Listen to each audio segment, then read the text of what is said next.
हम सभी अपनी जिंदगी में सफल होना चाहते हैं। हम चाहते हैं कि हमारे रिश्ते अच्छे हों, करियर आगे बढ़े और हम अपने लक्ष्यों को हासिल करें। लेकिन अक्सर हम सिर्फ बाहरी बदलाव पर ध्यान देते हैं, नई तकनीकें सीखते हैं, मोटिवेशनल वीडियो देखते हैं या जल्दी सफलता पाने के तरीके खोजते हैं। स्टीफन आर कोवे का मानना है कि असली और लंबे समय तक टिकने वाली सफलता केवल बाहरी तरीके से नहीं आती, उसकी शुरुआत हमारे चरित्र, सिद्धांतों और सोचने के तरीके से होती है। यह किताब आपको केवल क्या करना है नहीं बताती, बल्कि यह समझाती है कि कैसा इंसान बनना है। खोवे कहते हैं कि अगर हम अपने अंदर सही आदतें विकसित कर लें तो सफलता अपने आप हमारे जीवन का हिस्सा बन जाती है।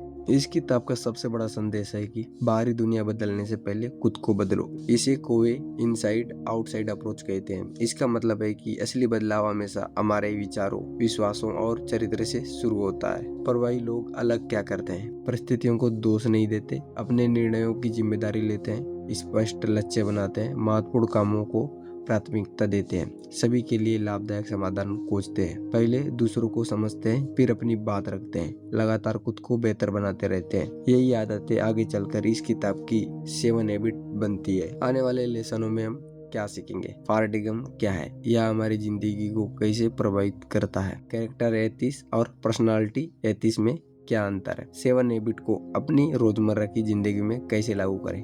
कैसे छोटे छोटे आदतें लंबे समय में बड़े बदलाव लाती है। इस किताब का उद्देश्य आपको तुरंत सफलता दिलाना नहीं, इसका उद्देश्य आपको ऐसा व्यक्ति बनाना है जो सही सिद्धांतों के आधार पर जीवन जीकर हर क्षेत्र में प्रभावी और सफल बन सके। याद रखने वाली बात है कि अगर तुम अपनी आदतें बदलोगे तो तुम्हारी चरित्र बदलेगा, और जब चरित्र बदलेगा तब तुम्हारी पूरी जिंदगी बदल सकती है।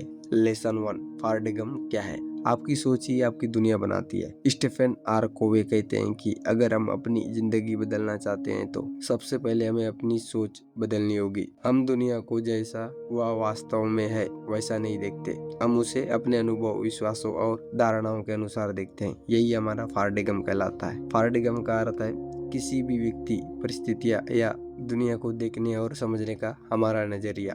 पारडिगम इतना महत्वपूर्ण क्यों है? मान लीजिए 2 लोग एक ही घटना देखते हैं। पहला व्यक्ति समस्या देखता है, दूसरा व्यक्ति उसी में अवसर देखता है। घटना एक ही थी लेकिन परिणाम अलग आया क्योंकि दोनों का पारडिगम अलग था। खोवे कहते हैं कि हमारी सोच ही हमारे फैसलों, आदतों और अंततः हमारी सफलता को तय करती है। पारडिगम शिफ्ट क्या है? जब हमारी पुरानी सोच बदलकर एक नई और बेहतर सोच बनती है तो उसे पारडिगम शिफ्ट कहते हैं। एग्जाम्पल के थ्रू, मैं यह नहीं कर सकता, इसका होगा मैं सीख कर यह कर सकता हूँ। समस्या बहुत बड़ी है, इसका कोई ना कोई समाधान जरूर होगा। एक छोटा सा पारडिगम शिफ्ट हमारी पूरी जिंदगी की दिशा बदल सकता है। गलत पारडिगम का प्रभाव। अगर कोई व्यक्ति हमेशा दूसरों को दोष देता है तो वह अपनी जिम्मेदारी नहीं लेता, इससे उसका विकास रुक जाता है। लेकिन अगर वही व्यक्ति सोचता है मेरी जिंदगी की जिम्मेदारी मेरी है, तो वह बदलाव की शुरुआत कर देता है। सही पारडिगम कैसे विकसित करें? अपनी मान्यताओं पर सवाल उठाएं, नई बातें सीखने के लिए खुले रहें, अपनी गलतियों से सीखें, सिद्धांतों के आधार पर निर्णय लें, हर समस्या में सीख और अवसर खोजें।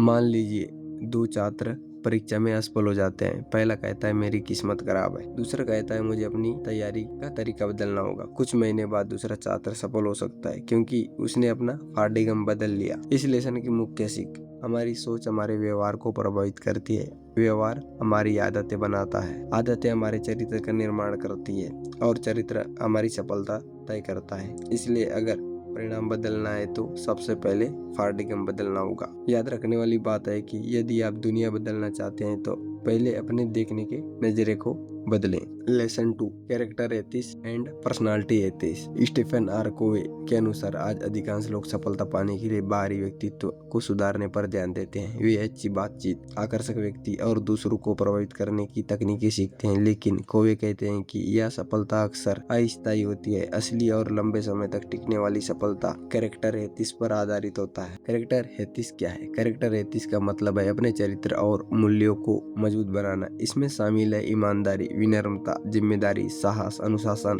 न्याय। अगर किसी व्यक्ति का चरित्र मजबूत है तो लोग समय के साथ उस पर भरोसा करने लगते हैं। पर्सनालिटी एथिक्स क्या है? पर्सनालिटी एथिक्स का मतलब है केवल बाहरी व्यक्तित्व और लोगों को प्रभावित करने की कला पर ध्यान देना, जैसे अच्छा बोलना, आत्मविश्वास दिखना, लोगों को प्रभावित करने की तकनीकें, अच्छी बॉडी लैंग्वेज। यह बात उपयोगी है, लेकिन यदि चरित्र मजबूत नहीं है तो इनका प्रभाव लंबे समय तक नहीं रहता। कैरेक्टर और पर्सनालिटी में अंतर। कैरेक्टर एथिक्स अंदरूनी बदलाव पर ध्यान देता है, सिद्धांतों और मूल्यों पर आधारित होता है, विश्वास और सम्मान पैदा करता है, लंबे समय तक सफलता देता है। पर्सनालिटी एथिक्स बाहरी छवि पर ध्यान देता है, लोगों को प्रभावित करने पर केंद्रित होता है, प्रभाव जल्दी पड़ सकता है लेकिन टिकाऊ नहीं होता। अगर चरित्र कमजोर है तो भरोसा टूट सकता है। एग्जाम्पल, मान लीजिए दो बिजनेस मालिक हैं। पहला मालिक ग्राहकों से बहुत अच्छी से बात करता है लेकिन घटिया सामान बेचता है। दूसरा मालिक कम बोलता है लेकिन हमेशा ईमानदारी से अच्छा सामान बेचता है। शुरुआत में पहला मालिक सफल दिख सकता है लेकिन समय के साथ लोग दूसरे मालिक पर ज्यादा भरोसा करेंगे। यही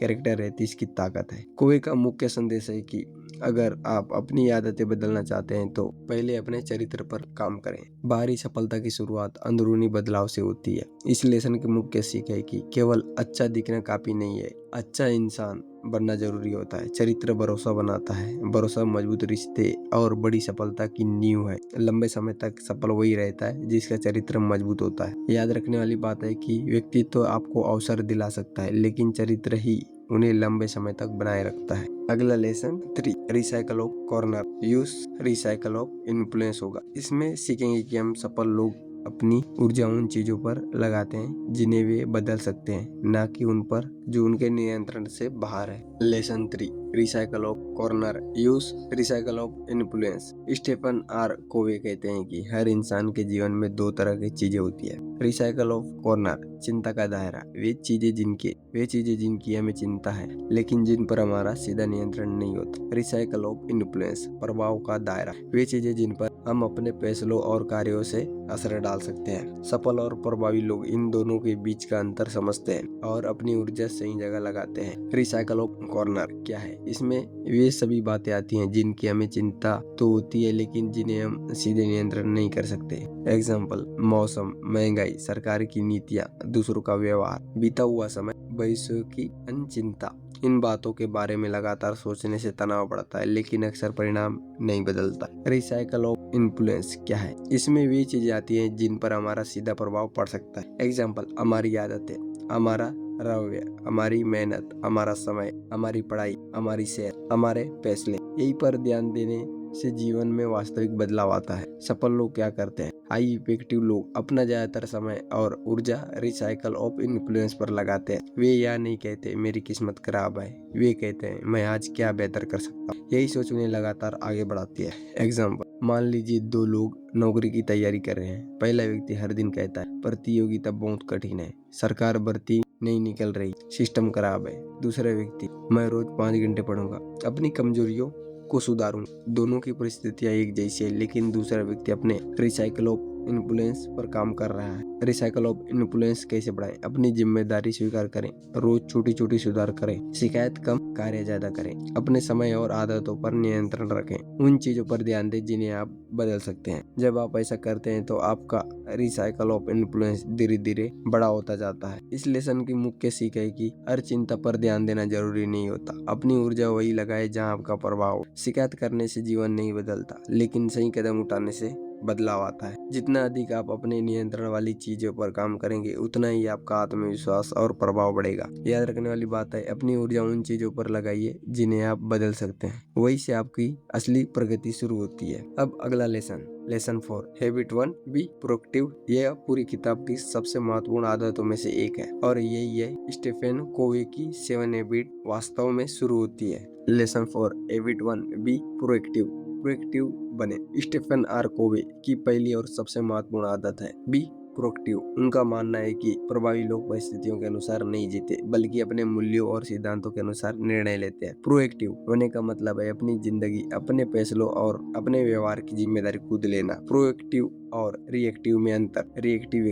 रिएक्टिव लोग अपनी भावनाओं और परिस्थितियों के अनुसार प्रतिक्रिया देते हैं। वे अक्सर कहते हैं मेरा मूड नहीं है, उसने ऐसा किया इसलिए मैंने भी किया, मेरी किस्मत खराब है। ऐसे लोग अपनी शक्ति दूसरों या परिस्थितियों को दे देते हैं। प्रोएक्टिव लोग हर परिस्थितियों में सोच समझकर निर्णय लेते हैं। वे कहते हैं मैं क्या कर सकता हूँ, मैं अपनी प्रतिक्रिया खुद चुनूंगा, मेरे फैसलों की जिम्मेदारी मेरी है। चॉइस की शक्ति। कोवे कहते हैं कि किसी भी घटना और हमारी प्रतिक्रिया के बीच एक चुनाव होता है। यह चुनाव तय करता है कि हम आगे बढ़ेंगे या पीछे रह जाएंगे। एग्जाम्पल, कोई आपकी आलोचना करता है, रिएक्टिव व्यक्ति तुरंत गुस्सा करता है, प्रोएक्टिव व्यक्ति पहले सोचता है फिर शांत होकर जवाब देता है। जिम्मेदारी का असली अर्थ, कोवे रिस्पॉन्सिबिलिटी को इस तरह समझाते हैं। रिस्पॉन्सिबिलिटी, रिस्पॉन्स एंड एबिलिटी, यानी हमारे पास हर परिस्थिति में अपनी प्रतिक्रिया चुनने की क्षमता होती है। प्रोएक्टिव बनने के तरीके, अपनी गलतियों की जिम्मेदारी लें, बहाने बनाना छोड़ें, शिकायत करने के बजाय समाधान खोजें, अपनी भाषा बदलें। एग्जाम्पल, मैं नहीं कर सकता, मैं कोशिश करूंगा और सीखूंगा, मेरे पास समय नहीं है, मैं अपनी प्राथमिकताएं बदलूंगा। एग्जाम्पल, मान लीजिए आप सुबह जल्दी उठना चाहते हैं। रिएक्टिव व्यक्ति कहेगा, अलार्म नहीं बजा इसलिए मैं नहीं उठ पाया। प्रोएक्टिव व्यक्ति कहेगा, मैं आज देर से उठा लेकिन कल समय पर सोऊंगा और 2 अलार्म लगाऊंगा।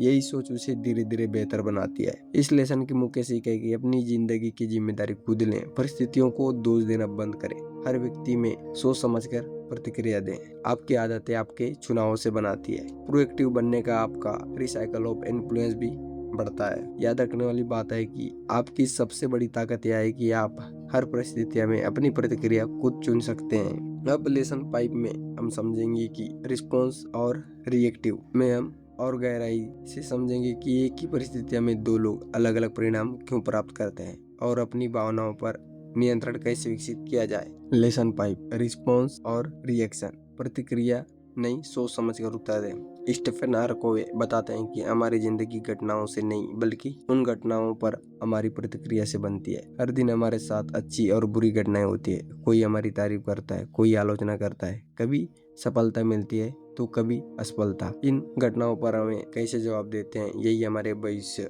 को तय करता है। रिएक्शन क्या है? रिएक्शन का मतलब बिना सोचे समझे भावनाओं के आधार पर तुरंत प्रतिक्रिया देना। रिएक्टिव व्यक्ति जल्दी गुस्सा हो जाता है, छोटी बात पर परेशान हो जाता है, दूसरों की बातों से अपना मूड बदल लेता है, बाद में अपने फैसलों पर पछतावा करता है। रिस्पॉन्स क्या है? रिस्पॉन्स का मतलब है स्थिति को सोच समझकर और अपने मूल्यों के अनुसार जवाब देना। रिस्पॉन्सिव व्यक्ति पहले सुनता है, अपनी भावनाओं को नियंत्रित करता है, फिर सही निर्णय लेता है, हर परिस्थितियों में शांत रहने की कोशिश करता है। घटना और प्रतिक्रिया के बीच का अंतर, कोवे का एक महत्वपूर्ण विचार है, घटना सोचने का समय और प्रतिक्रिया या बीच का समय हमारी सबसे बड़ी ताकत है। इसी समय में हम तय करते हैं कि हमें गुस्सा करना है या शांति से जवाब देना है। मान लीजिए किसी ने सोशल मीडिया पर आपकी आलोचना कर दी। रिएक्शन, तुरंत गुस्से में जवाब देता है, बहस करता है, अब सब लिख देता है। रिस्पॉन्स व्यक्ति पहले पूरी बात पढ़ना, सोचना कि क्या आलोचना सही है, अगर जरूरी हो तो सम्मान पूर्वक जवाब देना, अगर जवाब देने की जरूरत नहीं है तो उसे छोड़ देना। रिस्पॉन्स की आदत कैसे विकसित करें? बोलने से पहले कुछ सेकंड रुकें, गहरी सांस लेकर सोचें, खुद से पूछें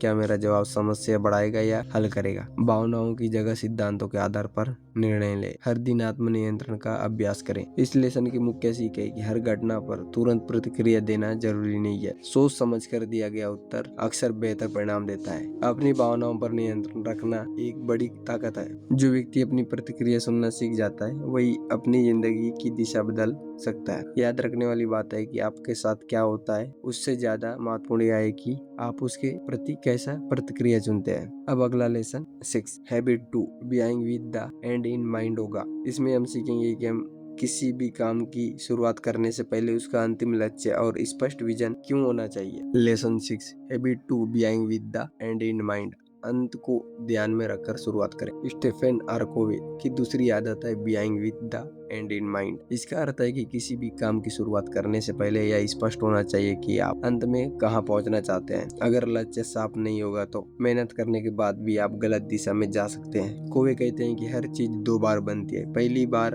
हमारे दिमाग में, दूसरी बार वास्तविक दुनिया में। इसलिए पहले अपने मन में स्पष्ट तस्वीर बनाइए कि फिर उस दिशा में काम कीजिए। बिना लक्ष्य के जीवन, बहुत से लोग रोज व्यस्त रहते हैं लेकिन उन्हें यह नहीं पता कि वे किस दिशा में जा रहे हैं। वे मेहनत तो करते हैं लेकिन सही दिशा के बिना उनकी मेहनत बिखर जाती है। व्यस्त होना और सही दिशा में आगे बढ़ना दोनों अलग बातें हैं। स्पष्ट विजन क्यों जरूरी है? जब आपका लक्ष्य स्पष्ट होता है, निर्णय लेना आसान हो जाता है, समय सही कामों में लगता है, कठिन समय में भी प्रेरणा बनी रहती है। छोटी छोटी परेशानियां आपको रास्ते से नहीं हटाती। अपना जीवन कैसे देखना चाहते हैं? कौवे का गहरा सवाल पूछते हैं। जब लोग आपके बारे में भविष्य में बात करें तो आप चाहते हैं कि वे क्या कहें? यही सवाल आपको अपने जीवन के असली उद्देश्य के बारे में सोचने पर मजबूर करता है। Personal mission statement. कौवे सलाह देते हैं कि हर व्यक्ति को अपना पर्सनल मिशन स्टेटमेंट बनाना चाहिए। यह एक छोटा सा लिखित बयान होता है जिसे हम बताते हैं आपके जीवन के मुख्य मूल्य क्या है, आप किस तरह का इंसान बनना चाहते हैं, आपका सबसे बड़ा उद्देश्य क्या है। एग्जाम्पल, मैं ईमानदारी हूँ, अनुशासन और लगातार सीखने के सिद्धांतों पर जीवन जीऊंगा। मैं अपने परिवार, समाज और अपने काम में सकारात्मक योगदान दूंगा। एग्जाम्पल, मान लीजिए दो लोग हैं, यूट्यूब चैनल शुरू करते हैं। पहला व्यक्ति सिर्फ पैसे कमाने के लिए वीडियो बनाता है। दूसरा व्यक्ति तय करता है कि वह लोगों को अच्छी किताबें का ज्ञान देगा और लंबे समय तक भरोसेमंद कंटेंट बनाएगा। समय के साथ दूसरे व्यक्ति का स्पष्ट उद्देश्य उसे सही फैसले लेने में मदद करेगा। इस लेसन की मुख्य सीख है कि हर बड़े काम से पहले उसका अंतिम लक्ष्य तय करें। बिना दिशा के मेहनत करने से बेहतर है सही दिशा में मेहनत करना। अपने जीवन के मूल्य को लिखें, अपना पर्सनल मिशन स्टेटमेंट बनाएं। हर निर्णय को अपने बड़े लक्ष्य को जोड़कर देखें। याद रखने वाली बात है कि सीढ़ी पर तेजी से चढ़ने से पहले यह सुनिश्चित कर लें कि वह सही दीवार पर लगी है कि नहीं। अब लेसन 7, पर्सनल मिशन स्टेटमेंट में हम विस्तार से सीखेंगे कि अपना जीवन मिशन कैसे लिखें और उसे रोजमर्रा की जिंदगी में कैसे लागू करें। लेसन 7, पर्सनल मिशन स्टेटमेंट, अपने जीवन की दिशा तय करना। स्टीफन आर कोवे के अनुसार पर्सनल मिशन स्टेटमेंट आपके जीवन का एक तरह का व्यक्तिगत संविधान है। इसमें आप तय करते हैं कि आप किस तरह का इंसान बनना चाहते हैं, आपके लिए जीवन में सबसे महत्वपूर्ण क्या है, आप किन सिद्धांतों के आधार पर निर्णय लेंगे, आप अपने जीवन में किस तरह का योगदान देना चाहते हैं। यह सिर्फ कोई बड़ा लक्ष्य लिखना नहीं, यह आपके जीवन का उद्देश्य, मूल्य और दिशा को स्पष्ट करता है। गोल और मिशन में अंतर। गोल बताता है कि आपको क्या हासिल करना है, जैसे मुझे अपना यूट्यूब चैनल बड़ा करना है। लेकिन मिशन बताता है कि आप किस तरह और किस उद्देश्य से जीवन जीना चाहते हैं, जैसे मैं लगातार सीखूंगा, मैं ईमानदारी से काम करूंगा और अपने ज्ञान से दूसरे लोगों के जीवन में सकारात्मक बदलाव लाने की कोशिश करूंगा। गोल बदल सकता है, लेकिन आपके लिए मूल सिद्धांत लंबे समय तक आपका मार्गदर्शन कर सकते हैं। पर्सनल मिशन स्टेटमेंट क्यों जरूरी है? जीवन में बहुत सारे विकल्प और रास्ते आते हैं। अगर आपको पता है नहीं है कि आपके लिए वास्तव में क्या महत्वपूर्ण है, तो आप आसानी से दूसरों के प्रभाव में आ सकते हैं। एक स्पष्ट मिशन स्टेटमेंट आपको याद दिलाता है मैं कौन हूँ और मुझे किस दिशा में जाना है। इससे आपको कठिन परिस्थितियों में बेहतर निर्णय लेने में मदद मिलती है। अपने जीवन के अलग अलग रूल्स पहचाने।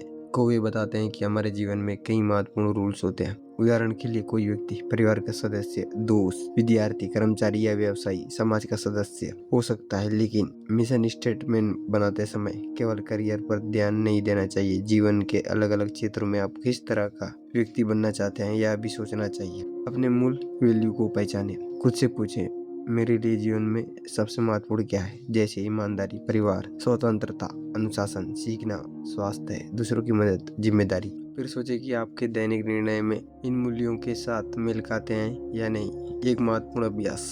आपने आपसे कल्पना कीजिए, अगर मेरे जीवन के अंत में मेरे करीबी लोग मेरे बारे में बात करें तो मैं चाहता हूं कि वो मुझे किस रूप में याद करें। इस सवाल का उद्देश्य मृत्यु के बारे में डर पैदा करना नहीं, इसका उद्देश्य यह समझाना है कि आज हमें किस तरह का जीवन जीना चाहिए। अगर आप चाहते हैं कि लोग आपको ईमानदारी, भरोसेमंद और मददगार व्यक्ति के रूप में याद करें, तो आज के फैसले भी उसी दिशा में होने चाहिए। पर्सनल मिशन स्टेटमेंट कैसे बनाएं? स्टेप 1, अपने वैल्यू लिखें। अपने लिए सबसे महत्वपूर्ण 5 से 10 मूल्यों की सूची बनाएं। स्टेप 2, अपने रूल्स लिखें। अपने जीवन की महत्वपूर्ण भूमिकाएं पहचानें। स्टेप 3, अपना उद्देश्य तय करें। खुद से पूछें, दुनिया में मैं किस तरह का योगदान देना चाहता हूँ। स्टेप 4, अपने कैरेक्टर की कल्पना करें।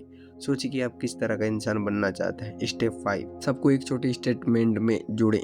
अब अपने मूल्यों, रूल्स और उद्देश्य को मिलाकर अपना पर्सनल मिशन स्टेटमेंट लिखें। एग्जाम्पल, एक व्यक्ति का मिशन स्टेटमेंट ऐसा हो सकता है, मैं ईमानदारी, अनुशासन और लगातार सीखने के सिद्धांतों के साथ जीवन जीना चाहता हूँ। मैं अपने परिवार के लिए जिम्मेदार, अपने काम में भरोसेमंद और दूसरों के लिए उपयोगी व्यक्ति बनना चाहता हूँ। मैं कठिन परिस्थितियों में भी अपने मूल्यों से समझौता नहीं करूंगा और हर दिन खुद को बेहतर बनाने की कोशिश करूंगा। यही सिर्फ एक उदाहरण है। सबसे अच्छा मिशन स्टेटमेंट वही है जो आपके अपने मूल्यों और जीवन के उद्देश्यों से निकले। और जीवन के उद्देश्य से निकले। मिशन स्टेटमेंट को इस्तेमाल कैसे करें? इसे लिखकर कहीं रख देना ही काफी नहीं है। जब आपके सामने कोई बड़ा फैसला आए तो खुद से पूछें, क्या यह निर्णय मेरे मूल्यों और मेरे जीवन के उद्देश्य के साथ मेल खाता है? अगर जवाब हाँ है तो आप सही दिशा में आगे बढ़ रहे हैं। अगर जवाब नहीं है तो आपको अपने फैसले पर दोबारा विचार करना चाहिए। इस लेसन की सबसे बड़ी सीख है, पर्सनल मिशन स्टेटमेंट आपको यह तय करने में मदद करता है कि आप हासिल क्या करना चाहते हैं,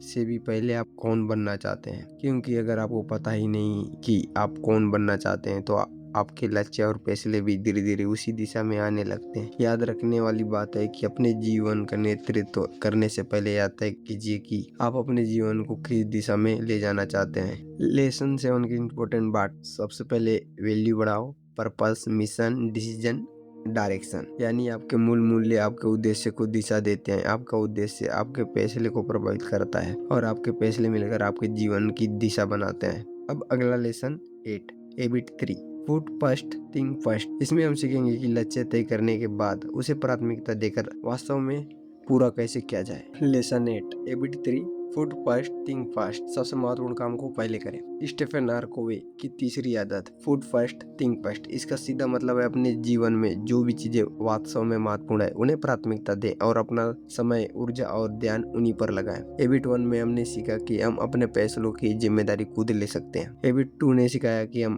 पहले यह तय करना चाहिए कि हम कहाँ जाना चाहते हैं। अब हैबिट 3 सिखाती है कि उस दिशा में जाने के लिए रोज क्या करना है। बिजी होना और प्रोडक्टिव होना अलग है। बहुत से लोग पूरे दिन व्यस्त रहते हैं लेकिन जरूरी नहीं कि वे वास्तव में आगे भी बढ़ रहे हैं। एग्जाम्पल, एक व्यक्ति दिन भर फोन चलाता है, छोटे छोटे काम करता है, हर नोटिफिकेशन का जवाब देता है, दूसरों की जरूरी काम करता रहता है। शाम को वह थका हुआ है लेकिन उसका अपना महत्वपूर्ण काम पूरा नहीं हुआ। दूसरी तरफ कोई व्यक्ति पहले अपने सबसे महत्वपूर्ण काम पूरा करता है और उसके बाद बाकी काम करता है। यही अंतर है बिजी होना प्लस इफेक्टिव होने में। इम्पोर्टेंट और अर्जेंट में अंतर, कोई समय को समझाने के लिए 2 महत्वपूर्ण शब्दों का इस्तेमाल करते हैं। अर्जेंट यानी तत्काल, जिस काम पर तुरंत ध्यान देना पड़ता है, जैसे कि अचानक आई हुई समस्या, तुरंत आने वाली डेडलाइन, किसी जरूरी व्यक्ति का फोन। दूसरा है इम्पोर्टेंट यानी महत्वपूर्ण, जो आपके लक्ष्यों, मूल्यों और भविष्य के लिए महत्वपूर्ण है, जैसे कि पढ़ाई, स्वास्थ्य, रिश्ते, नई स्किल सीखना, भविष्य की योजना, महत्वपूर्ण प्रोजेक्ट पर काम करना। हर इम्पोर्टेंट काम तुरंत जरूरी नहीं होता। यही कारण है कि लोग अक्सर महत्वपूर्ण कामों को टालते रहते हैं। टाइम मैनेजमेंट मैट्रिक्स, कोई 4 प्रकार के काम बताते हैं। पहला भाग में अर्जेंट प्लस इम्पोर्टेंट। एग्जाम्पल, गंभीर समय, महत्वपूर्ण, डेडलाइन, जरूरी, इमरजेंसी। इन कामों को करना ही पड़ता है। दूसरे भाग में नॉट अर्जेंट प्लस इम्पोर्टेंट, यह सबसे महत्वपूर्ण क्षेत्र है। एग्जाम्पल, एक्सरसाइज, पढ़ाई, प्लानिंग, रिलेशनशिप बिल्डिंग, नई स्किल सीखना, लॉन्ग टर्म गोल। कोई के अनुसार प्रभावी लोगों को अपना अधिक समय दूसरे भाग में लगाना चाहिए, क्योंकि आज जो काम जरूरी नहीं लग रहा है वही भविष्य में आपकी सफलता की नींव बन सकता है। तीसरे भाग में urgent plus not important. Example, दूसरों की ऐसी इंटरप्शन जो आपके लिए महत्वपूर्ण नहीं, अनावश्यक कॉल, कुछ बेकार मीटिंग। ये काम तुरंत जरूरी लगते हैं लेकिन वास्तव में आपके लिए बड़े लक्ष्यों के लिए जरूरी नहीं होते। चौथे भाग में not urgent not important. Example, बिना उद्देश्य के लंबे समय तक स्क्रॉलिंग करना, बेवजह समय बर्बाद करना, अनावश्यक मनोरंजन या बहुत ज्यादा समय बिताने से आपकी प्रोडक्टिविटी कम हो सकती है। दूसरे भाग क्यों सबसे महत्वपूर्ण है। मान लीजिए आप रोज एक्सरसाइज करते हैं। शुरुआत में एक्सरसाइज कोई इमरजेंसी नहीं है, लेकिन अगर आप इसे लगातार टालते रहें तो भविष्य में हेल्थ प्रॉब्लम आपकी सबसे बड़ी प्रायोरिटी बन सकती है। इसी तरह प्लानिंग आज जरूरी नहीं लगती, लेकिन प्लानिंग की कमी कल बड़ी समस्या पैदा कर सकती है। इसलिए प्रभावी व्यक्ति उन महत्वपूर्ण कामों को पहले करता है जिन्हें बाकी लोग अक्सर टाल देते हैं। नो कहना भी जरूरी है। फुट फर्स्ट थिंक फर्स्ट एक महत्वपूर्ण हिस्सा है। जरूरी नहीं कि हर चीज के लिए भी हाँ कहा जाए। कुछ महत्वपूर्ण चीजों को नो कहना पड़ेगा। एग्जाम्पल, अगर आपको रोज 2 घंटा पढ़ना है तो आपको यह तय करना होगा कि किन 2 घंटों में बेवजह फोन नहीं चलाना है, किस चीज को प्राथमिकता देना है। वास्तव में दूसरी चीजों को कम प्राथमिकता देना भी है। डेली लाइफ में कैसे लागू करें। हर सुबह खुद से 3 सवाल पूछें। आज मेरा सबसे महत्वपूर्ण काम क्या है? कौन सा काम मेरे भविष्य के लक्ष्य के करीब ले जाएगा? कौन सी चीज मेरा समय बर्बाद कर सकती है? फिर सबसे महत्वपूर्ण काम को पहले पूरा करने की कोशिश करें। एक आसान उदाहरण, मान लीजिए आपका लक्ष्य अगले 6 महीने में कोई नई स्किल सीखनी है। आपके पास रोज 2 घंटे हैं। अगर आप ये 2 घंटे सोशल मीडिया में खर्च कर देते हैं तो आपका लक्ष्य आगे नहीं बढ़ेगा। लेकिन अगर आप रोज 1 से 2 घंटे उस स्किल को देते हैं तो कुछ महीने में बड़ा बदलाव दिखाई दे सकता है। यही पुट फर्स्ट थिंक फर्स्ट है। इस लेसन की सबसे बड़ी सीख, समय सबके पास बराबर है। फर्क इस बात से पड़ता है कि हम उस समय को किस चीज पर खर्च करते हैं। इफेक्टिव व्यक्ति हर काम करने की कोशिश नहीं करता, वह पहले यह तय करता है मेरे लिए वास्तव में सबसे महत्वपूर्ण क्या है, फिर वह अपने समय और ऊर्जा को उसी के अनुसार व्यवस्थित करता है। याद रखने योग्य विचार, सबसे महत्वपूर्ण काम को सबसे महत्वपूर्ण ही रहने दें। लेसन 8 की सबसे महत्वपूर्ण बातें। हैबिट 1 में हम अपनी जिंदगी की जिम्मेदारी लेते हैं। हैबिट 2 में मैं तय करता हूँ कि मुझसे कहाँ जाना है। हैबिट 3 में मैं उस दिशा में जाने वाले महत्वपूर्ण कामों को प्राथमिकता देता हूँ। यही तीनों मिलकर प्राइवेट विक्ट्री की नींव बनाते हैं। अब अगला लेसन 9 टाइम मैनेजमेंट मैट्रिक्स होगा, जिसमें हम इन चारों बागों को और गहराई से समझेंगे। हम देखेंगे कि रोजमर्रा की जिंदगी में बाग 2 को कैसे मजबूत किया जाए। लेसन 9 टाइम मैनेजमेंट मैट्रिक्स, समय को सही जगह लगाना। हम सभी के पास दिन में 24 घंटे होते हैं, फिर भी कुछ लोग अपने लक्ष्य पूरे कर लेते हैं और कुछ लोग हमेशा कहते रहते हैं मेरे पास समय नहीं है। स्टीफन आर कोवे के अनुसार समय अक्सर समय की कमी नहीं होती, बल्कि समय की प्राथमिकता तय करने की कमी होती है। उन्होंने हमारे कामों को 2 आधार पर 4 भागों में बांटा है, महत्वपूर्ण, तत्काल। इन्हीं से बनते हैं 4 अलग अलग भाग। पहला भाग तत्काल और महत्वपूर्ण, वे काम जो जरूरी भी हैं और महत्वपूर्ण भी। उदाहरण के लिए अचानक आई हुई बड़ी समस्या, जरूरी डेडलाइन, गंभीर बीमारी या इमरजेंसी, ऐसा काम जिसे तुरंत पूरा करना जरूरी है। इन कामों को टाला नहीं जा सकता, लेकिन अगर हमारा पूरा जीवन इसी बाग में निकल रहा है तो हम लगातार तनाव और दबाव में रहेंगे। समस्या क्या है, अगर हम महत्वपूर्ण कामों को लगातार टालते रहते हैं तो वे बाद में तत्काल समस्या बन जाते हैं। उदाहरण के तौर पर आज पढ़ाई नहीं की, परीक्षा नजदीक आ गई और रात भर पढ़ना पड़ा। दूसरा भाग है महत्वपूर्ण और तत्काल नहीं। यह सबसे महत्वपूर्ण भाग है। इसमें वे काम आते हैं जो अभी इमरजेंसी नहीं है लेकिन हमारे भविष्य के लिए बहुत महत्वपूर्ण है। उदाहरण के लिए प्लानिंग, एक्सरसाइज, पढ़ाई, नई स्किल सीखना, रिश्तों को मजबूत करना, अपने लक्ष्य पर काम करना, भविष्य की तैयारी, आराम और खुद को बेहतर बनाना। यही वह वजह है जहाँ हाई इफेक्टिव लोग अपना अधिक समय लगाते हैं। क्यों? क्योंकि जब हम महत्वपूर्ण काम पहले कर लेते हैं तो भविष्य की कई समस्याएं पैदा ही नहीं होती। तीसरा भाग तत्काल और महत्वपूर्ण नहीं। ये काम तुरंत करने पड़ सकते हैं लेकिन जरूरी नहीं है कि वे हमारे अपने लक्ष्यों के लिए महत्वपूर्ण हो। उदाहरण के तौर पर अनावश्यक इंटरप्शन, कुछ बेकार मीटिंग, दूसरों की ऐसी समस्याएं जिन्हें वे खुद संभाल सकते हैं। हर नोटिफिकेशन का तुरंत जवाब देना, इन कामों में ज़्यादा समय देने से हमारा अपना महत्वपूर्ण काम पीछे रह जाता है। इसलिए जहाँ संभव हो ऐसे कामों को कम करना, टालना या दूसरों को सौंपना सीखना चाहिए। चौथा भाग ना तत्काल और ना ही महत्वपूर्ण, वे काम जो ना तो जरूरी है और ना ही हमारे महत्वपूर्ण लक्ष्यों में योगदान देते हैं। उदाहरण के तौर पर बिना उद्देश्य लगातार सोशल मीडिया स्क्रॉलिंग, घंटों बेवजह वीडियो देखना, बिना जरूरत इंटरनेट पर समय बिताना, ऐसी गतिविधियां जिनसे कोई वास्तविक लाभ नहीं मिलता। थोड़ा मनोरंजन जरूरी हो सकता है लेकिन अगर हमारा अधिकांश समय इसी बाग में चला जाए तो हमारे लक्ष्य पीछे छूट जाते हैं। सबसे महत्वपूर्ण बात, दूसरे बाग पर ध्यान दें। कोवे का मुख्य संदेश यह नहीं है कि वे पहले बाग के काम बिल्कुल नहीं करने चाहिए। उनका संदेश है कि दूसरे बाग के महत्वपूर्ण कामों को पहले से करने की आदत डालो। उदाहरण के तौर पर अगर आप रोज थोड़ा पढ़ते हैं तो परीक्षा के समय बहुत ज़्यादा तनाव नहीं होगा। अगर आप नियमित एक्सरसाइज करते हैं तो हेल्थ को लेकर कई समस्याओं का जोखिम कम हो सकता है। अगर आप अपने काम की प्लानिंग करते हैं तो आखिरकार समय का दबाव कम हो सकता है। एक आसान डेली एग्जांपल, मान लीजिए आपके पास शाम को 3 घंटे हैं। आपके सामने 4 विकल्प हैं। कल के एग्जाम की तैयारी, महत्वपूर्ण और तत्काल। दूसरा है अगले महीने के लक्ष्य की तैयारी, महत्वपूर्ण और तत्काल नहीं। और तीसरा है हर नोटिफिकेशन का जवाब देना, तत्काल लग सकता है लेकिन जरूरी नहीं है कि महत्वपूर्ण हो। और चौथा है बिना उद्देश्य से 2 घंटे स्क्रॉलिंग करना, ना महत्वपूर्ण ना तत्काल। अगर आप अपना भविष्य बेहतर बनाना चाहते हैं तो दूसरे भाग के काम को रोज थोड़ा समय देना जरूरी है। इफेक्टिव व्यक्ति की आदत, एक प्रभावी व्यक्ति हर दिन खुद से पूछता है आज मैं कौन सा महत्वपूर्ण काम कर सकता हूँ जो मेरे भविष्य को बेहतर बनाएगा। यही सवाल आपको धीरे धीरे रिएक्टिव लाइफ से प्रोएक्टिव लाइफ की तरफ ले जाता है। इस लेसन को जीवन में कैसे लागू करें?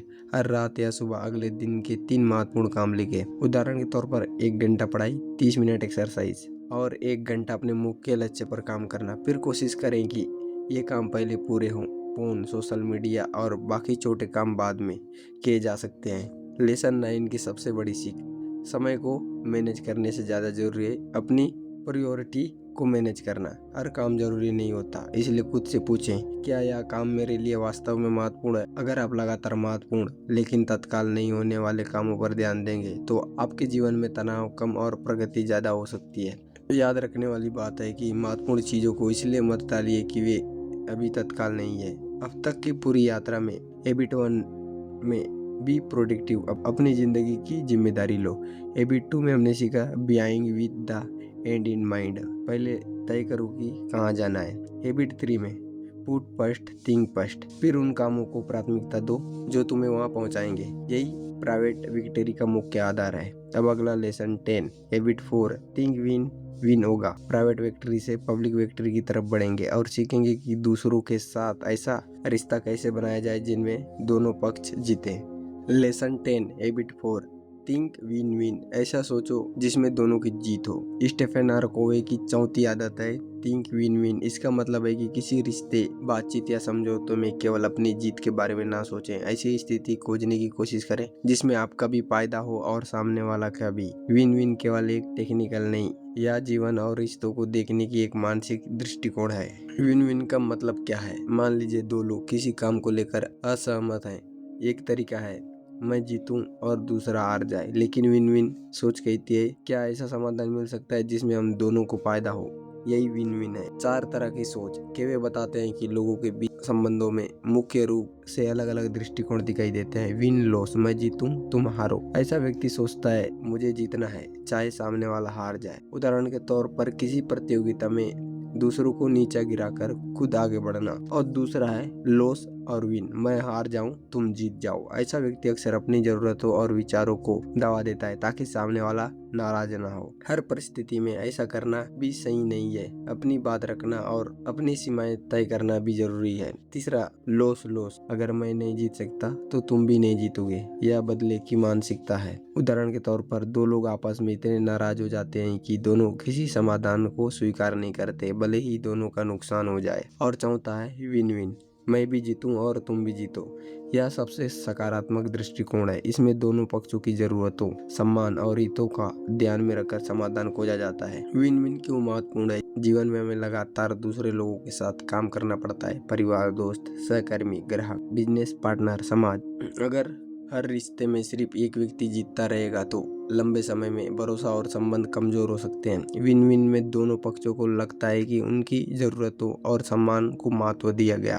अबुडेंस मेंटेलिटी क्या है? विन विन के पीछे एक महत्वपूर्ण विचार है अबुडेंस मेंटेलिटी। इसका मतलब है यह विश्वास की दुनिया में अवसर केवल सीमित मात्रा में नहीं। अगर कोई दूसरा व्यक्ति सफल होता है तो इसका मतलब यह नहीं कि आप सफलता खत्म हो गई। उदाहरण के तौर पर आपका दोस्त आपसे आगे निकल जाता है तो आपको यह सोचने की जरूरत नहीं है कि उसकी सफलता मेरी हार है। आप सोच सकते हैं उसकी सफलता से मैं भी सीख सकता हूँ और अपनी सफलता का रास्ता बना सकता हूँ। इसके विपरीत सिक्योरिटी मेंटेलिटी में व्यक्ति सोचता है कि सफलता सीमित है, अगर दूसरा जीता तो मैं हार गया। विन विन के कैरेक्टर के लिए क्यों जरूरी है? कोवे के अनुसार विन विन के लिए अच्छी बातें करने से नहीं आता। इसके लिए 3 चीजें बहुत महत्वपूर्ण है। कैरेक्टर, पहला है कैरेक्टर, अब आपको ईमानदारी, आत्मसम्मान और दूसरों के प्रति सम्मान रखना चाहिए। दूसरा है रिलेशनशिप, लोगों के बीच विश्वास होना चाहिए। तीसरा है एग्रीमेंट, दोनों पक्षों को यह स्पष्ट होना चाहिए कि वे किस परिणाम पर सहमत हुए। अगर भरोसा नहीं है तो विन विन बनाना कठिन हो जाता है। वास्तविक उदाहरण, मान लीजिए 2 भाई एक ही कमरे का इस्तेमाल करते हैं। एक भाई चाहता है कि वह रात में पढ़ाई करे, दूसरा भाई उसी समय आराम करना चाहता है। विन लॉस, पहला कहे मैं पढ़ूंगा तुम कहीं और जाओ, लॉस विन। दूसरा कहे ठीक है मैं अपनी पढ़ाई आराम से छोड़ देता हूँ, लॉस लॉस। दोनों झगड़े और दोनों का समय खराब हो जाए। विन विन, दोनों समय तय कर लें कि एक निश्चित समय पढ़ाई के लिए और दूसरा समय आराम के लिए। इस तरह दोनों की जरूरतों का सम्मान होता है। विन विन का मतलब हर बार समझौता करना नहीं। यह बहुत महत्वपूर्ण बात है। विन विन का अर्थ यह नहीं है कि हर बार दोनों को अपनी आधी आधी इच्छा छोड़नी पड़े। इसका उद्देश्य ऐसा समाधान ढूंढना है जो दोनों के लिए वास्तव में अच्छा हो। और अगर किसी परिस्थिति में ऐसा समाधान संभव ही नहीं है तो कोवे के एक और विकल्प बताते हैं, विन विन और नो डील। अर्थात अगर ऐसा समाधान नहीं मिल सकता जिसमें दोनों पक्ष संतुष्ट हो तो हम इस समझौते को आगे ना बढ़ाएं जब यह जबरदस्ती किसी एक को हारने से बेहतर हो सकता है। विन विन कैसे विकसित करें? दूसरे व्यक्ति की जरूरतों को समझें, अपनी जरूरतों को भी स्पष्ट रखें। दूसरों की सफलता से जलने के बजाय उससे सीखें। प्रतियोगिता को हमेशा दुश्मनी ना बनाएं। समस्या को मैं बनाम तुम की जगह हम बनाम समस्या की तरह देखें। ऐसा समाधान खोजें जिसमें दोनों पक्षों का सम्मान बना रहे। इस लेसन की सबसे बड़ी सीख सफलता केवल यह नहीं है कि आप कितनी बार जीते, सच्ची प्रभावशीलता यह भी है कि दूसरों के साथ ऐसे संबंध बना सकें जहां दोनों की प्रगति हो। विन विन की सोच कहती है तुम्हारी जीत मेरी हार जरूरी नहीं है, हम दोनों जीत सकते हैं। याद रखने वाली बात है जीवन को शून्य योग खेल की तरह मत देखिए जहाँ एक की जीत दूसरे की हार हो। ऐसे समाधान खोजिए जहाँ दोनों पक्ष सफल हो सके। लेसन 10 की सबसे महत्वपूर्ण सार विन लॉस केवल मेरी जीत, लॉस विन केवल तुम्हारी जीत, लॉस लॉस दोनों की हार, विन विन दोनों की जीत। और यही सोच प्रभावी लोगों को रिश्ते और सहयोग में बेहतर बनाती है। अब अगला लेसन 11 इमोशनल बैंक अकाउंट होगा। इसमें समझेंगे कि भरोसा कैसे बनता है, कैसे टूटता है और रिश्तों को मजबूत रखने के लिए हमें कौन से छोटे छोटे काम करने चाहिए। लेसन 11 इमोशनल बैंक अकाउंट, रिश्तों में भरोसे का खाता। स्टीफन आर कोवे रिश्ते में ट्रस्ट यानी भरोसे को समझाने के लिए एक बहुत आसान उदाहरण देते हैं, इमोशनल बैंक अकाउंट। जैसे बैंक में हम पैसा जमा करते हैं और जरूरत पड़ने पर निकालते हैं, उसी तरह रिश्तों में हम अपने व्यवहार से भरोसा जमा या कम करते हैं। हर अच्छा व्यवहार भरोसे के खाते में एक तरह का डिपॉजिट है, हर गलत व्यवहार एक विड्रॉल है। इमोशनल बैंक अकाउंट क्या है? कल्पना कीजिए कि आपके और किसी व्यक्ति के बीच एक अदृश्य बैंक खाता है। जब आप अपना वादा पूरा करते हैं, सम्मान से बात करते हैं, ध्यान से सुनते हैं, ईमानदारी से रहते हैं, सामने वाले की मदद करते हैं, तो आप उस रिश्ते में भरोसा जमा करते हैं। लेकिन जब आप झूठ बोलते हैं, वादा तोड़ते हैं, अपमान करते हैं, बार बार दूसरों को निराश करते हैं, तो आप उस खाते में भरोसा निकालते हैं। डिपॉजिट कैसे करें? छोटे वादे निभाएं। अगर आपने किसी से कहा है कि आप कोई काम करेंगे तो उसे पूरा करने की कोशिश करें। छोटे वादे लगातार निभाने से भरोसा मजबूत होता है। दूसरा है ईमानदार रहें। सच बोलना कभी कभी मुश्किल हो सकता है, लेकिन लंबे समय में ईमानदारी भरोसा मजबूत करती है। अगर गलती हुई तो उसे स्वीकार करना भी भरोसे का डिपॉजिट हो सकता है। तीसरा, सामने वाले को समझने की कोशिश करें। किसी की बात बीच में काटने के बजाय ध्यान से सुने। यह सामने वाले को महसूस कराता है कि उसकी भावनाएं और विचार आपके लिए महत्वपूर्ण है। चौथा है सम्मान से व्यवहार करें। हर व्यक्ति चाहता है कि उसे सम्मान मिले। असहमत होने पर भी सामने वाले को अपमानित ना करना रिश्ते में बड़ा डिपॉजिट हो सकता है। पांचवा है अपेक्षाएं स्पष्ट रखें। कई बार रिश्तों में समस्या इसलिए होती है क्योंकि दोनों लोगों की अपेक्षाएं अलग होती है। इसलिए यह स्पष्ट करना जरूरी है कि कौन क्या करेगा, कब करेगा और किस तरह करेगा। छठवां है गलती होने पर माफी मांगे। माफी मांगना कमजोरी नहीं है। अगर आपने किसी को दुख पहुंचाया है तो ईमानदारी से अपनी गलती स्वीकार करना भरोसा वापस बनने की शुरुआत हो सकती है। विड्रॉल कैसे होता है? कुछ व्यवहार रिश्तों में भरोसा कम करते हैं, जैसे झूठ बोलना, वादा तोड़ना, सामने वाले की बात ना सुनना, अपमान करना, धोखा देना, बिना समझे किसी के बारे में निर्णय लेना, बार बार एक ही गलती करना। एक बड़ी गलती कोई छोटे डिपॉजिट को भी नुकसान पहुंचा सकती है। एक महत्वपूर्ण बात, रिश्तों में ट्रस्ट एक दिन में नहीं बनता। अगर आपने लंबे समय तक किसी के साथ ईमानदारी और सम्मान से व्यवहार किया है तो धीरे धीरे भरोसा बनता है, लेकिन अगर बार बार भरोसा तोड़ा जाए तो उसे वापस बनाने में समय लगता है। इसलिए रिश्तों में कंसिस्टेंसी बहुत महत्वपूर्ण है। एग्जाम्पल, मान लीजिए आपका दोस्त आपसे कहता है भाई मुझे एक जरूरी काम में मदद चाहिए। उसकी बात ध्यान से सुनते हैं और जो मदद कर सकते हैं और करते हैं।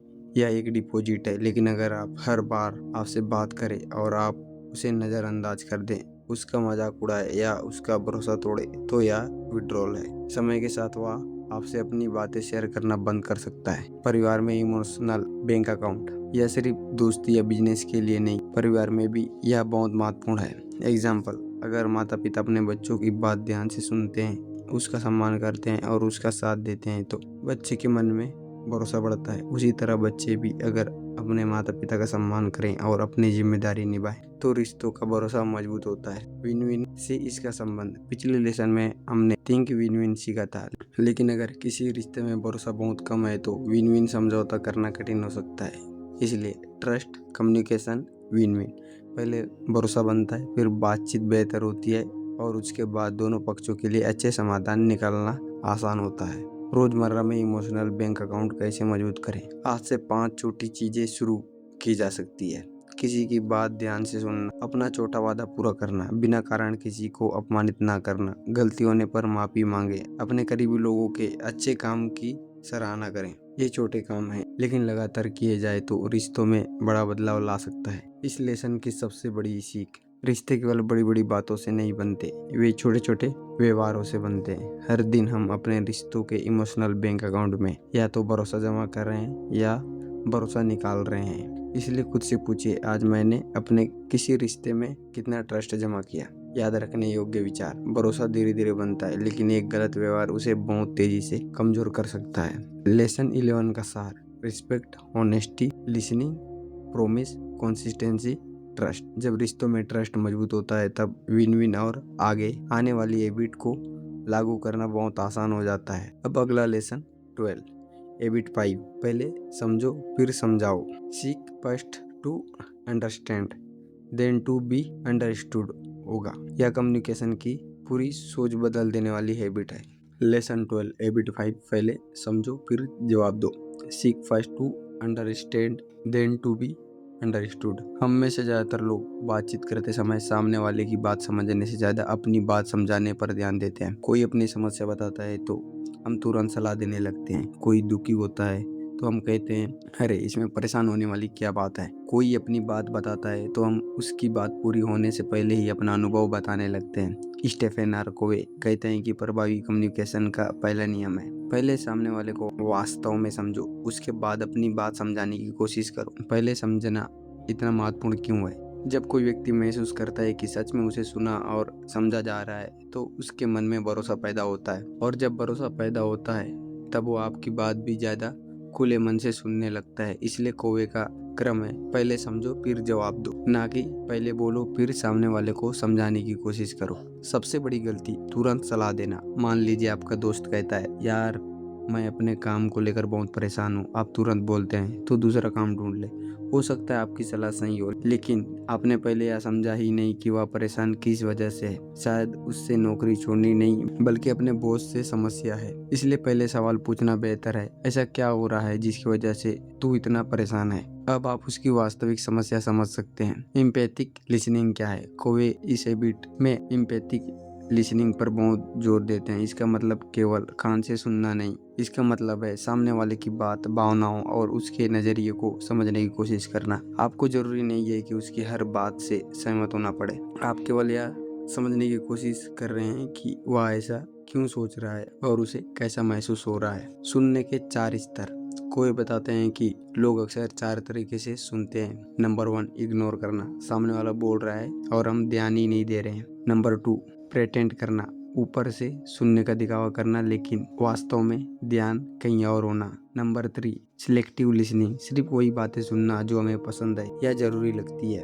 नंबर 4, अटेंटिव लिसनिंग, ध्यान से सुनना और बात को समझने की कोशिश करना। लेकिन एम्पैथिक लिसनिंग इससे भी आगे जाता है। हम सामने वाले के नजरिया और भावनाओं को समझने की कोशिश करते हैं। अपनी बात कब समझाएं? जब सामने वाला महसूस करे कि हाँ, इस व्यक्ति ने मेरी बात समझी, तब अपनी बात रखना आसान हो जाता है। उदाहरण के तौर पर, पहले मैं समझ सकता हूँ कि तुम्हें यह बात क्यों परेशान कर रही है, फिर अगर तुम चाहो तो मैं अपनी तरफ से एक सुझाव दे सकता हूँ। इस तरह बातचीत में टकराव कम होता है।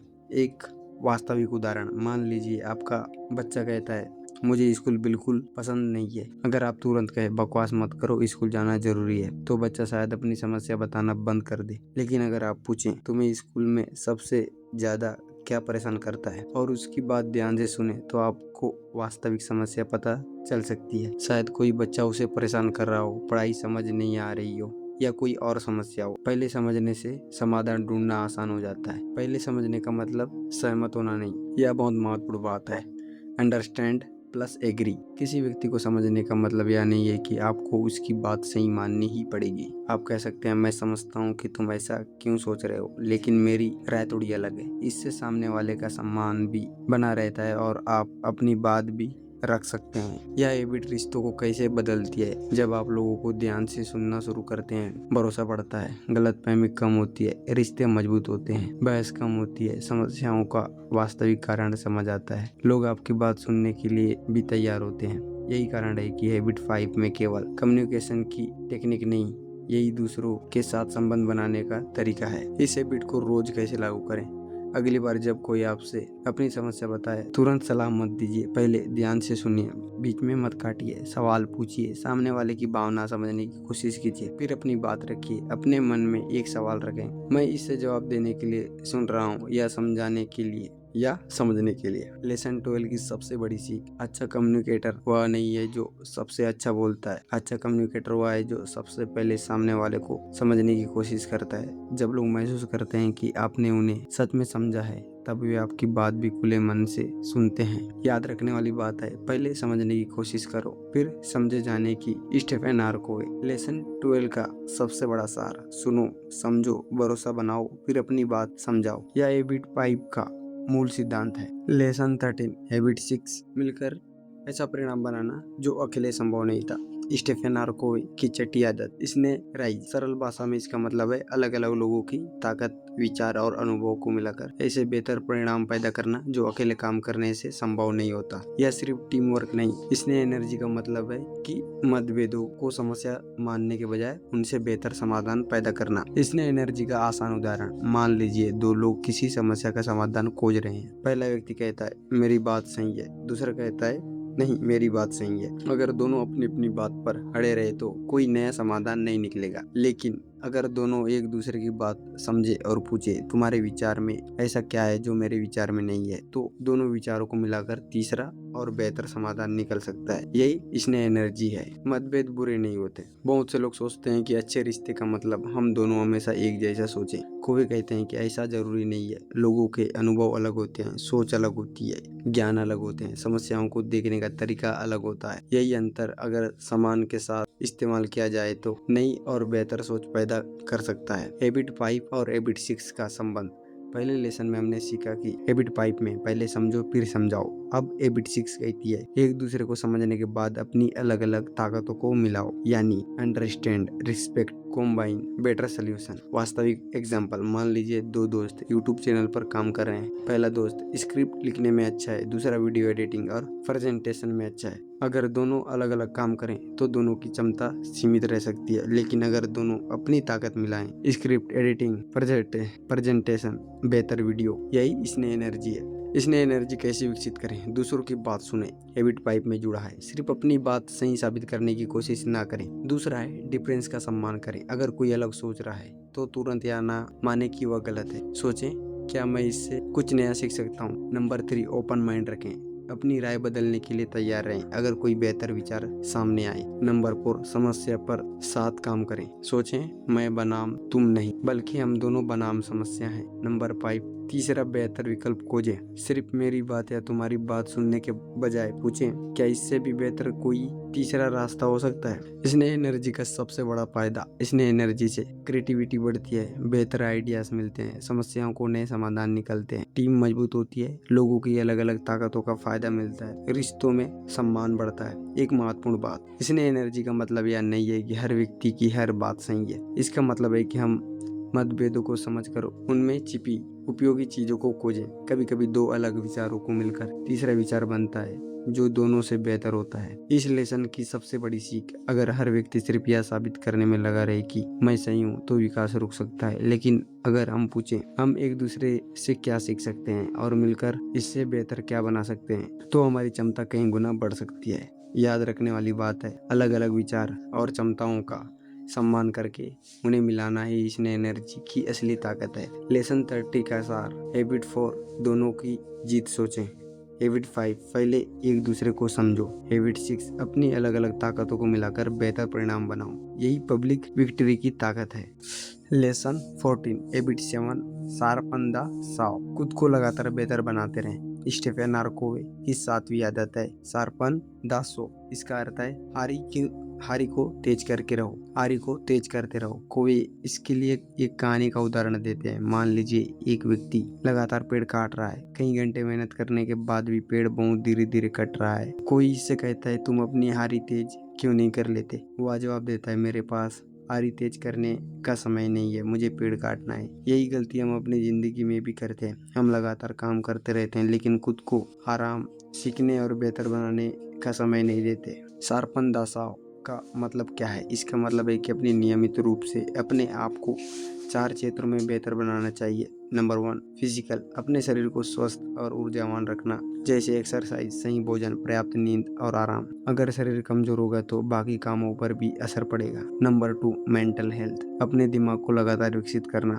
जैसे किताब पढ़ना, नई चीजें सीखना, सोचने की क्षमता बढ़ाना, नई स्किल सीखना, अपने ज्ञान को अपडेट करना। सिर्फ शरीर को मजबूत करना काफी नहीं है, दिमाग को भी लगातार विकसित करना जरूरी है। नंबर 3, हृदय यानी भावनाएं, सोशल इमोशनल, यह हमारे रिश्तों और भावनाओं से जुड़ा क्षेत्र है। इससे शामिल है परिवार के साथ समय बिताना, अच्छे रिश्ते बनाना, दूसरों को समझाना, एम्पैथी विकसित करना, अपनी भावनाओं को समझना, दूसरों के साथ अच्छे संबंध बनाना। एक व्यक्ति बहुत सफल हो सकता है लेकिन अगर उसके रिश्ते खराब हैं तो उसका जीवन संतुलित नहीं कहा जा सकता। नंबर 4, आत्मिकता विकास, इसका मतलब केवल धार्मिक होना नहीं, या आपके जीवन का उद्देश्य मूल्यों और अंदरूनी शांति से जुड़ा है, जैसे अपने जीवन के उद्देश्य पर विचार करना, ध्यान या प्रार्थना करना, प्रकृति में समय बिताना, अपने मूल्यों के अनुसार जीवन जीना, आत्मचिंतन करना। यह आपको यह समझाने में मदद करता है कि मैं किस तरह का जीवन जीना चाहता हूँ। चारों क्षेत्रों का संतुलन, एक मजबूत और प्रभावी जीवन के लिए इन चारों क्षेत्रों पर ध्यान देना जरूरी है। फिजिकल, मेंटल,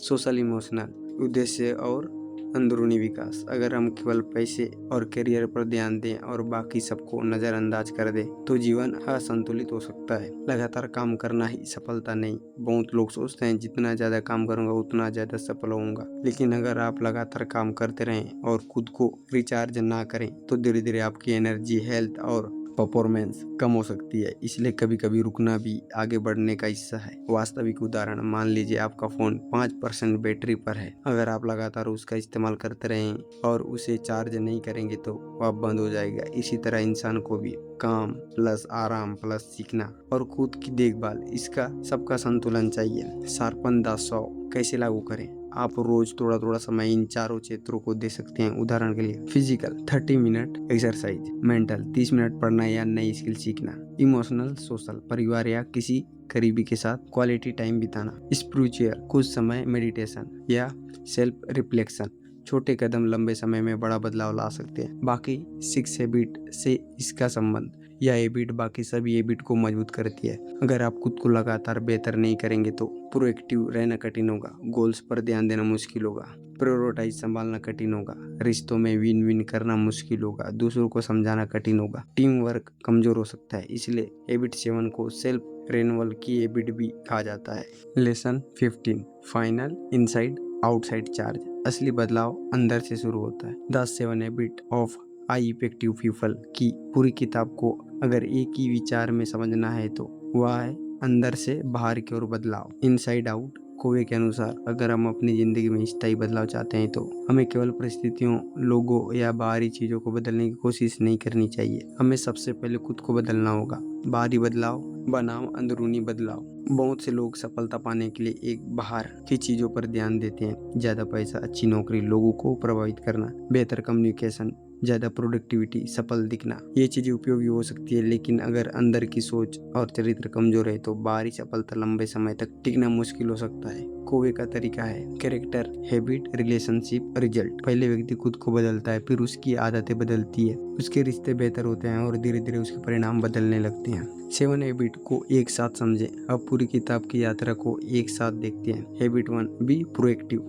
अपनी जिंदगी की जिम्मेदारी खुद लें। परिस्थितियां हमेशा आपके नियंत्रण में नहीं होगी लेकिन अपनी प्रतिक्रिया और अपने निर्णय पर आपका प्रभाव हो सकता है। Habit 2, being with the and in mind, पहले तय करो कि तुम्हें कहाँ पहुंचना है। अपने जीवन के उद्देश्य, मूल्य और दिशा को स्पष्ट करो। Habit 3, put first thing first, जो वास्तव में महत्वपूर्ण है उसे प्राथमिकता दो। सिर्फ व्यस्त मत रहो, अपने महत्वपूर्ण लक्ष्यों पर समय लगाओ। इन पहली 3 हैबिट को मिलाकर प्राइवेट विक्ट्री यानी पहले खुद पर विजय। हैबिट 4 थिंक विन विन, ऐसे समाधान खोजो जिसमें दोनों पक्षों का समान और लाभ हो। दूसरे की सफलता को अपनी हार मत समझो। Habit 5 seek first to understand then to be understood, पहले सामने वाले को समझो फिर अपनी बात समझाओ। अच्छी कम्युनिकेटर केवल बोलने से नहीं बल्कि सही तरीके से सुनने से शुरू होती है। हैबिट 6 स्नेराइज, अलग अलग लोगों की ताकतों और विचारों को मिलाकर बेहतर परिणाम पैदा करो। मतभेदों को समस्या मानने के बजाय उनसे सीखो। ये 3 हैबिट्स को मिलाकर पब्लिक विक्ट्री यानी दूसरों के साथ प्रभावी संबंध और सहयोग। हैबिट 7 शार्पन द साव, खुद को लगातार बेहतर और मजबूत बनाते रहो। अपने शरीर, दिमाग, भावनाओं और रिश्तों, अंदरूनी आत्मिकता विकास पर लगातार काम करो। पूरी किताब का सबसे बड़ा संदेश, कोवे हमें केवल यह नहीं सिखाते कि सफल कैसे बने, वह इससे गहरा सवाल पूछते हैं आप किस तरह के इंसान बनना चाहते हैं। क्योंकि अगर आपका चरित्र मजबूत है और आपके जीवन के सिद्धांत स्पष्ट हैं तो आपकी आदतें, निर्णय और रिश्तों में भी धीरे धीरे बेहतर होने लगते हैं। बाहरी दुनिया को दोष देना बंद करें। जीवन में ऐसी बहुत सी चीजें होगी जिन्हें हम बदल नहीं सकते, लेकिन हम यह तय कर सकते हैं कि उन परिस्थितियों के सामने हम कैसा खड़े होंगे। यही प्रोएक्टिव होने की शक्ति है। आप हर चीज नियंत्रित नहीं कर सकते, लेकिन आप अपने विचार, निर्णय, व्यवहार, आदतों पर काम कर सकते हैं। सफलता एक यात्रा है। 7 हैबिट कोई ऐसी मशीन नहीं है जिसे एक बार इस्तेमाल करके जीवन पर सफलता मिल जाए। यह एक जीवन भर चलने वाली प्रक्रिया है। आपको बार बार अपनी सोच देखनी है, अपने लक्ष्य याद करने हैं, प्राथमिकताएं तय करनी है, रिश्तों में भरोसा बनाना है, दूसरों को समझना है, सहयोग करना है, खुद को बेहतर बनाना है। यही लगातार सुधार आपको प्रभावी व्यक्ति बनाता है। पूरी किताब को एक लाइन में समझे, पहले खुद को संभालो, फिर अपनी दिशा तय करो, महत्वपूर्ण काम करो, दूसरों के साथ भरोसा बनाओ, मिलकर बेहतर परिणाम पैदा करो और लगातार खुद को बेहतर बनाते रहो। यही the 7 habit of highly effective people का सार है। सबसे जरूरी लेसन, अगर इस पूरी किताब से केवल 7 बातें याद रखनी हो तो उन्हें ये रखें। अपनी जिंदगी की जिम्मेदारी खुद लो, अपने जीवन का उद्देश्य और दिशा स्पष्ट रखो, महत्वपूर्ण कामों को प्राथमिकता दो, केवल अपनी जीत नहीं दोनों की जीत सोचो, पहले समझो फिर समझाओ, दूसरों की ताकतों को मिलाकर बेहतर परिणाम बनाओ, खुद को लगातार विकसित करते रहो। आखिरी संदेश, आपकी जिंदगी एक दिन में नहीं बदलती, लेकिन अपनी सोच बदल सकती है। सोच से निर्णय बदलते हैं, निर्णय से आदतें बदलते हैं, आदतों से चरित्र बनता है और चरित्र से आपकी पूरी जिंदगी की दिशा बदल सकती है। इसलिए बदलाव की शुरुआत दुनिया से नहीं, खुद से करें। अंतिम विचार, हम चीजों को उसी तरह नहीं देखते जैसे वो वास्तव में है, हम उन्हें उस तरह देखते हैं जैसे हम हैं। इसलिए यदि आप अपने जीवन को बदलना चाहते हैं तो शुरुआत अपने अंदर से कीजिए। Stephen R Kove, the 7 habit का अंतिम सूत्र, बी प्रोएक्टिव, दिशा तय करो, प्राथमिकता दो, विन विन सोचो, पहले समझो, इसने एनर्जी बनाओ, खुद को लगातार बेहतर करो। यही है हाई इफेक्टिव लाइफ की पूरी यात्रा। इसी तरह के बेस्ट ऑडियो बुक सुनने के लिए हमारे चैनल को सब्सक्राइब जरूर करें।